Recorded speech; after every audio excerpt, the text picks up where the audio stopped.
یا مولانا طارق جمیل کو دھکے دے کر ذلیل کر کے مرکز سے نکال دیا گیا۔ طارق جمیل صاحب ایک عرصہ دراز سے دیوبندیوں کے مرکز رائیونڈ سے منسلک ہیں۔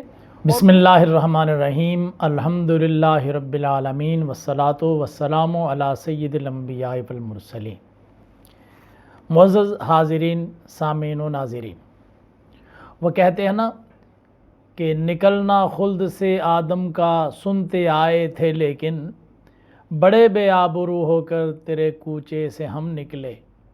مولانا طارق جمیل نے تبلیغی جماعت چھوڑ دی یا مولانا طارق جمیل کو دھکے دے کر ذلیل کر کے مرکز سے نکال دیا گیا، یہ کیا مسئلہ ہے؟ اس پر میں ابھی گفتگو کرتا ہوں۔ اس سے پہلے تمہیدی طور پر چند باتوں کا سمجھنا ضروری ہے تاکہ اصل مسئلہ کی ہمیں صحیح طور پر سمجھ آ جائے۔ اگر آپ چینل پر نئے ہیں تو ہمارے چینل کو سبسکرائب کر لیں اور بیل آئیکن ضرور پریس کر دیں تاکہ ہماری ہر آنے والی ویڈیو کا نوٹیفیکیشن آپ تک پہنچتا رہے۔ پہلے یہ بات یاد رکھیں کہ ایک آدمی اکیلا، اس کی کھوپڑی میں ایک ہی دماغ ہوتا ہے اور ایک وقت میں کسی ایک زاویے پر ایک ہی انداز میں سوچتا ہے۔ اس لیے کوئی آدمی اپنے آپ سے کبھی لڑتا نہیں ہے۔ اگر اس کا دل چاہے کہ میں نے کیلے کھانے ہیں تو وہ بازار سے جائے گا، کیلے کھا لے گا، بس راضی اور خوشی۔ اس کا دل چاہے گا کہ میں نے لاہور جانا ہے تو وہ گاڑی میں بیٹھے گا، لاہور چلا جائے گا۔ اس کا دل چاہے گا نہانے کے لیے تو نہا لے گا۔ مطلب کہ ایک دماغ کے اندر جو سوچ آتی ہے وہ ایک ہی ہوتی ہے اور ایک چیز اپنے آپ سے کبھی ٹکراتی نہیں ہے۔ جب فرض کریں ایک سے زیادہ لوگ ہیں تو زیادہ لوگوں کے پاس دماغ بھی زیادہ ہوتے ہیں، اور جب دماغ زیادہ ہوتے ہیں تو پھر ان میں سوچیں بھی زیادہ ہوتی ہیں۔ اب جب سوچوں میں کثرت آتی ہے اور سوچیں زیادہ ہوتی ہیں تو سوچیں اپنے اپنے مقام پر ٹھیک ہونے کے باوجود آپس میں ٹکرا سکتی ہیں۔ بعض اوقات تو یہ ہوتا ہے کہ ایک سوچ غلط ہوتی ہے، ایک ٹھیک ہوتی ہے، اس لیے ٹکراتی ہیں۔ بعض اوقات یہ ہوتا ہے کہ سوچیں اپنی اپنی جگہ پر ٹھیک ہوتی ہیں لیکن ایک دوسرے سے ٹکراتی ہیں۔ آپ فرض کریں کہ چار بھائی اکٹھے ہیں، رہتے ہیں اور انہوں نے کاروبار کرنا ہے، تو ایک کا دل یہ چاہتا ہے، اس کے ذہن نے یہ سوچا ہے کہ اگر ہم کپڑے کا کاروبار کریں گے تو یہ زیادہ اچھا رہے گا۔ دوسرا کہتا ہے کہ نہیں، کرانے کی دکان کریں گے تو یہ زیادہ اچھی رہے گی۔ سوچ تو دونوں نے سوچی، کرانے کا کاروبار کرنا بھی حلال، طیب اور طاہر ہے، اور کپڑے کا کاروبار کرنا بھی حلال اور طیب اور طاہر ہے، لیکن سوچیں ٹکرا گئی نا۔ دونوں میں سے ایک کام ہو سکتا ہے۔ ایک آدمی لینے کے لیے گیا ہونڈا CT70، دوسرا وہی کہتا ہے کہ نہیں جی 125 لینا چاہیے، سوچیں ٹکرا گئی۔ ایک آدمی کہتا ہے کہ انجینئر بننا زیادہ بہتر ہے، دوسرا کہتا ہے کہ ڈاکٹر بنیں گے تو زیادہ بہتری آئے گی، تو سوچوں میں ٹکراؤ آ گیا نا۔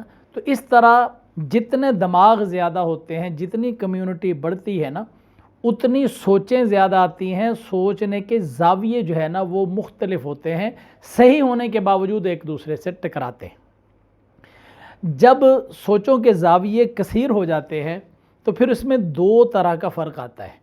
ایک یہ ہوتا ہے کہ ایک آدمی جس نے سوچی ہوئی ہے وہ افسر ہے، وہ بڑا ہے، وہ افضل ہے، وہ اعلیٰ ہے، اور دوسرا جس نے اس کے مخالف سوچی ہے وہ اس کے ماتحت ہے۔ جس طرح فوج کے اندر ایک افسر ہے، دوسرا سپاہی ہے، تو وہ جو سپاہی ہے وہ فوجی افسر کی سوچ سے اختلاف رکھتا ہے، لیکن اختلاف کو وہ ظاہر نہیں کر پاتا، وہ ہر بات پر یس سر یس سر یس سر اور یس سر کرتا ہے۔ تو اسی طرح ایک مرید کے دل میں بات آتی ہے، پیر صاحب نے جو بات سوچی ہے اس کے خلاف۔ پیر صاحب نے سوچا ہے کہ اس خانقاہ کے اندر ہمیں 12x12 کا ایک کمرہ بنا لینا چاہیے، اور مرید یہ سوچتا ہے کہ یہ 12x12 کا کمرہ چھوٹا ہے، ہمیں یہ 12x20 کا کرنا چاہیے۔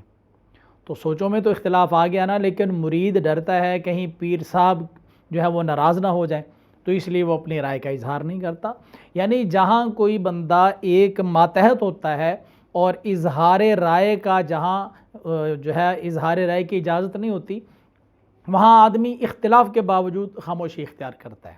اس کے برعکس جہاں جو اختلاف رائے کا اظہار کرنے کی اجازت ہوتی ہے، ایک بندہ دوسرے کا ماتحت نہیں ہوتا، تو وہاں جب سوچیں مختلف ہوتی ہیں تو اظہار بھی ہوتا ہے۔ مثلا ایک اسکول کے اندر ٹیچر ہیں تو برابر کے کولیگ ہیں، تو ایک کی رائے دوسری کی رائے مختلف ہو سکتی ہے۔ ایک ٹیچر نے کہا جی اسمبلی جو ہے بڑے ہال میں ہونی چاہیے، دوسرا کہتا ہے جی گراؤنڈ میں ہونی چاہیے، تو دونوں کی رائے الگ الگ ہوئی نا، ٹکرا گئی نا، تو ایک دوسرے سے اختلاف یوں ہو سکتا ہے۔ اسی طرح کسی فیکٹری کے ملازمین، کسی کارخانے کے اندر رہنے والے لوگ، بینک کے ملازمین، اپنے ہم پلہ اپنے کولیگ سے اختلاف ان کا ہو جاتا ہے، اور جب ان کا اختلاف ہوتا ہے تو اب ایک بندہ چونکہ دوسرے کا پابند نہیں ہوتا، اس لیے وہ اختلاف اگر دونوں طرف سے اس میں شدت آ جائے تو وہ لڑائی کی صورت بھی اختیار کر جاتا ہے۔ یہ بات جب آپ نے سمجھ لی تو اب آئیے اصل مدعا کی طرف، مولانا طارق جمیل صاحب کی طرف، اور ان کے ساتھ ہوا کیا ہے۔ یہ بات یاد رکھیے کہ مولانا طارق جمیل صاحب ایک عرصہ دراز سے دیوبندیوں کے مرکز رائیونڈ سے منسلک ہیں، اور ان کے پلیٹ فارم سے زیادہ تر وہ خطابات کرتے ہیں، اور اللہ تعالیٰ نے ان کو ایک شیریں لہجہ عطا کیا ہے، بولنے کا انداز دیا ہے، تو وہ گفتگو ایسے پیارے اور سونے انداز میں کرتے ہیں کہ سننے والے کو وہ بھلی لگتی ہے۔ تو دیکھتے ہی دیکھتے ان کا پوری دنیا کے اندر ایک چرچا ہوا، لوگ ان کی بات کو سنتے ہیں، غور کرتے ہیں، اور ان کے وہ نرم لہجے سے متاثر ہوتے ہیں، لوگ بہت جلدی ان کے گرویدہ ہو جاتے ہیں۔ چنانچہ ایک عرصہ سے مولانا طارق جمیل صاحب دیوبندیوں کے مرکز رائیونڈ سے منسلک ہیں، اور وہ دین کی تبلیغ کے نام پر اپنے مسلک کا پرچار کرتے رہے، اور دیوبندیت کو انہوں نے پروموٹ کیا۔ اور اس سلسلے کو آپ یہ سمجھیں کہ ایک دن یا 2-4 دن کی بات نہیں ہے، یہ 8-10 مہینوں کی بات نہیں ہے، یہ ان کی اپنے مسلک کے لیے خدمات دہائیوں پر مشتمل ہے۔ وقت بہت گزرتا رہا، اور ان کی کیفیت یہ تھی کہ اگر کسی مرکز میں یہ اعلان ہو جاتا ہے کہ اس مرتبہ شب جمعہ میں مولانا طارق جمیل صاحب بیان کریں گے، تو اس مرکز میں چاہے دور دراز کہیں دیہات کا کیوں نہ ہو، وہاں تل دھرنے کی جگہ نہیں ہوتی، لوگ اتنے بیان سننے کے لیے آیا کرتے تھے۔ پھر ہوا یہ کہ وقت گزرتا گیا، اور مولانا طارق جمیل صاحب اپنی یہی تبلیغی سرگرمیاں انہوں نے جاری رکھی، اور شہرت کی بلندیوں پر چڑھتے گئے۔ اب پچھلے کچھ دنوں سے سوشل میڈیا پر ان کے خلاف ایک سلسلہ چل رہا ہے کہ جی ان کو مانسہرہ میں اجتماع میں بیان کرنے سے روک دیا گیا۔ یہ ایک شوکنگ خبر ہے کہ مولانا طارق جمیل وہ شخص ہیں کہ جن کو اجتماع بڑھانے کے لیے ان کو بلایا جاتا تھا کہ جی آپ وہاں بیان کریں، ان کے نام پر لوگ آتے ہیں۔ تو اب یہ کیا عجیب بات ہو گئی کہ ان کو ان کے تبلیغی اجتماع میں جانے سے روک دیا گیا۔ اب مولانا طارق جمیل صاحب کے صاحبزادہ صاحب سوشل میڈیا پر آتے ہیں، اور تقریباً 1 گھنٹے کے قریب ایک لمبا، ایک میزائل نما ایک بیان داغ دیتے ہیں، جس کے اندر انہوں نے رائیونڈ کی مرکزی انتظامیہ کو، جو تبلیغ کی انتظامیہ ہے، مورد الزام ٹھہرایا ہے، اور مدعا یہ پیش کیا ہے کہ میرے والد صاحب کی جو شہرت ہے اس سے حسد کرتے ہیں یہ لوگ، اور وہاں کی انتظامیہ جو ہے وہ جو ہے نا تبلیغ کو چھوڑ کر وہ اور کاموں میں لگ گئی ہے، اور میرے والد صاحب کو وہ برداشت نہیں کرتے، اس لیے وہ ان کے ساتھ ایسا کیا ہے۔ ہر بندے کا ایک اپنا زاویہ ہوتا ہے، میں اس نقطہ نظر سے میں اتفاق نہیں کرتا ہوں، کیونکہ یہ بات تو تب مانی جاتی کہ مولانا طارق جمیل کو ابھی 1 ہی ہفتے 1.5 ہفتے میں شہرت ملی ہو تو وہ فوراً وہ حسد کا شکار ہو گئے۔ وہ تو ہم ابھی چھوٹے تھے جب سے ہم مولانا طارق جمیل صاحب کے بیانات ہم لوگوں کو سنتے ہیں کہ لوگ بڑی پسندیدگی سے ان کو سنتے ہیں، تو اس لیے یہ بات درست نہیں ہے کہ ان کے اوپر آپ حسد کا جو ہے وہ لگائیں الزام، کہ حسد کی وجہ سے ان کے ساتھ ایسا ہوا۔ اصل میں جانبین میں کوئی باتیں ہوتی ہیں۔ ایک بات جو مجھے سمجھ میں آتی ہے کہ ہر تنظیم اپنے اندر کچھ اصول اور ضوابط رکھتی ہے، وہ صحیح ہوں یا غلط ہوں، لیکن بہرحال ہر تنظیم اپنے اصول و ضوابط کی پابند ہوتی ہے۔ اب جو بندہ ان اصولوں سے انحراف کرتا ہے اور ان کی پاسداری نہیں کرتا، 1-2 مرتبہ نوٹس دینے کے بعد وہ تنظیم ان کو فارغ کر دیتی ہے۔ تو ہو سکتا ہے کہ مولانا طارق جمیل صاحب کے ساتھ بھی ایسا ہی ہوا ہو کہ ان کے بنائے ہوئے، پتہ نہیں وہ اصول درست ہیں یا غلط، مجھے ان کا نہیں پتہ، لیکن لگتا ہے ایسا یہ ہے کہ انہوں نے ان کے اصولوں کی خلاف ورزی کی ہوگی، جس کی وجہ سے ان کو بیان کرنے سے روک دیا گیا۔ ویسے مجھے جو بات لگتی ہے نا وہ یہ لگتی ہے کہ مولانا طارق جمیل صاحب کا پچھلے کچھ عرصے سے اہل بیت اطہار کے بارے میں جو رویہ اتنا پولائٹ اور نرم لہجہ اور اتنے والہانہ انداز میں اہل بیت اطہار کا ذکر کرنا، وہ شاید ان کے مسلک کے شدت پسند لوگوں کو اچھا نہیں لگا۔ وہ بھی ذکر کرتے ہیں اہل بیت اطہار کا، لیکن برائے نام۔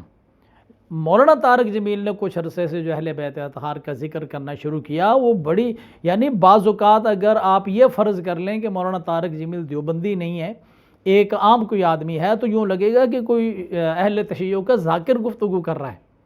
تو شاید ایک تو بات یہ جو ہے نا وہ وہاں کے شدت پسند حلقوں میں اچھی نہیں سمجھی گئی۔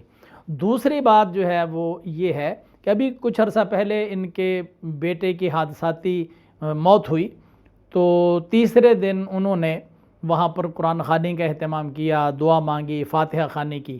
تو اس کو لے کر بھی ان کے مسلک کے شدت پسند حلقوں سے ان کے اوپر بہت اعتراضات ہوئے تھے کہ آپ نے یہ کیا کیا، آپ نے یہ کیا کیا۔ تو اس پر بھی مولانا طارق جمیل کا ایک جذباتی بیان آیا تھا کہ میرے گھر کے اندر میرے بیٹے کی لاش پڑی ہے اور میں اتنے بڑے غم میں مبتلا ہوں اور آپ لوگ میرے اوپر یہ اعتراضات کر رہے ہیں۔ تو مجھے لگتا ہے کہ اس مسلک کے جو شدت پسند لوگ ہیں نا، ان کو مولانا طارق جمیل صاحب کا یہ رویہ جو ہے کہ یہ ہر مسلک کو، بریلویوں کو، اہل تشیع کو جو ہے وہ نرم لہجہ ان کے لیے رکھتے ہیں، تو شاید ان کو یہ پسند نہیں۔ بہرحال جو کچھ بھی ہو، سوشل میڈیا پر جو کام ہو رہا ہے یہ بہت غلط ہو رہا ہے۔